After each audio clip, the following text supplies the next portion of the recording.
മത്തായി എഴുതിയ സുവിശേഷം 28 17 അവനെ കണ്ടപ്പോൾ അവർ നമസ്കരിച്ചു.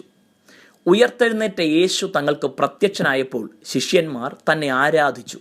യേശുവിനെ തൻ്റെ മഹത്വം മനസ്സിലാക്കുന്നവർ ആരാധിക്കുക തന്നെ ചെയ്യും. ലോകത്തിലെ പ്രമുഖരായ കലാകാരന്മാരെയും കായിക താരങ്ങളെയും നേതാക്കന്മാരെയും ഒക്കെ ആരാധിക്കുന്നവരുണ്ട്. ഇത്തരം താരാരാധനകൾ വളരെ പരിമിത അർത്ഥത്തിലാണ് ചെയ്യുന്നത്. ഒരുപക്ഷെ ഏതെങ്കിലും 1-2 മേഖലകളിൽ മറ്റുള്ളവരെക്കാൾ മികച്ചവരായതുകൊണ്ട് അവരോട് തോന്നുന്ന സ്നേഹവും ബഹുമാനവും ഒക്കെയാണ് ആരാധന എന്ന വാക്കുകൊണ്ട് ഇവിടെ ഉദ്ദേശിക്കുന്നത്. എന്നാൽ യേശുവിനോടുള്ളത് താരാരാധനയോ വീരാരാധനയോ അല്ല. അതിലെല്ലാം ഉപരി താൻ ആരാധ്യനാണെന്നും താൻ മാത്രമാണ് ആരാധ്യൻ എന്നുമുള്ള ബോധ്യത്തിൽ നിന്നുയരുന്നതാണ് അത്.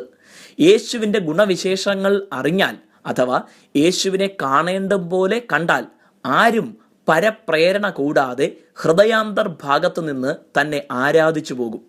മനുഷ്യന് വേണ്ടി സ്വർഗീയ സുഖങ്ങളെല്ലാം വിട്ട് മനുഷ്യനായി ഇറങ്ങി വന്ന ദൈവപുത്രൻ ആരാധനയ്ക്ക് യോഗ്യനാണ്.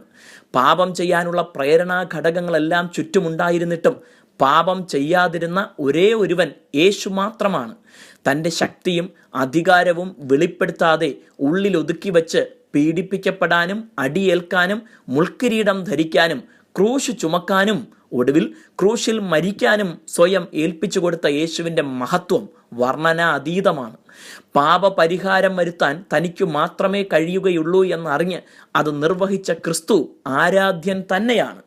മരിച്ചവരിൽ നിന്ന് ആദ്യഫലമായി ഉയർത്തെഴുന്നേറ്റ് സ്വർഗാരോഹണം ചെയ്ത് മഹിമയുടെ വലഭാഗത്തിരുന്ന് പക്ഷവാദം ചെയ്യുന്ന ദൈവ കുഞ്ഞാടാം മഹാപുരോഹിതനായ ക്രിസ്തു സർവാരാധനയ്ക്കും യോഗ്യനാണ്.